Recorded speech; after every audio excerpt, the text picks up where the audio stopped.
शस्त्र रावण नाम का एक राक्षस। रावण के वध के बाद राम जी एक और सहस्त्र रावण को मारने के लिए गए। पिछली बार जब रावण को मारने गए थे तो सीता जी संग नहीं थी, पर इस बार सीता जी साथ में थी, शिविर में रुके हुए थे। राम जी तैयार हो रहे थे मारने के लिए, सीता जी उनको तैयार कर रही थी। सीता जी बोली, आप ध्यान रखिएगा, आनंद से जाइएगा, थोड़ा संभल करके उससे युद्ध कीजिएगा।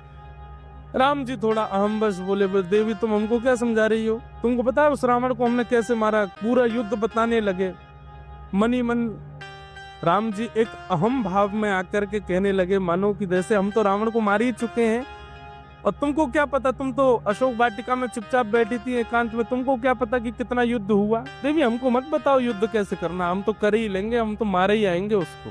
तो राम जी की वाणी में थोड़ा सा अभिमान दिखा। सीता जी मंद मंद मुस्काने लगी, कोई बात, जाइए। राम जी जैसे युद्ध करने के लिए गए, तुम्हारा सहस्त्रावण, उसका नाम सहस्त्रावण इसलिए था कि जैसे ही बाण पड़ता था, बाण पड़ते ही उसके अंग से जैसे ही रक्त पृथ्वी पर गिरता था, उस रक्त में से एक और रावण प्रकट हो जाता था। मतलब उसको मारना इतना दुष्कर था कि कितने भी बाण मारो, हर रक्त की बिंदु से एक एक रावण और प्रकट हो जाता था। राम जी पूरे दिन युद्ध करते रहे लेकिन रावण को नहीं मार पाए। रात्रि में लौट करके आए, अपने आप को हारा हुआ समझा। तब हनुमान जी महाराज ने राम जी को समझाया, बोले भगवान आपको पता है आप रावण को क्यों नहीं मार पा रहे। बोले क्यों।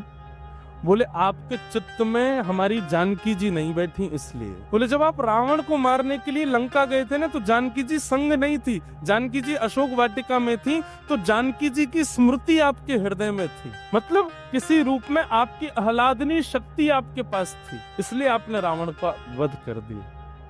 लेकिन यहाँ जानकी जी संग आई हैं, तो आप अभिमान वश जा रहे हैं कि आप में बहुत बल है, पराक्रम है, उससे आप मार दोगे। नहीं, जब तक श्री जी कृपा नहीं करेंगी, जानकी जी अनुग्रह नहीं करेंगे, आप रावण को नहीं मार पाओगे भगवान।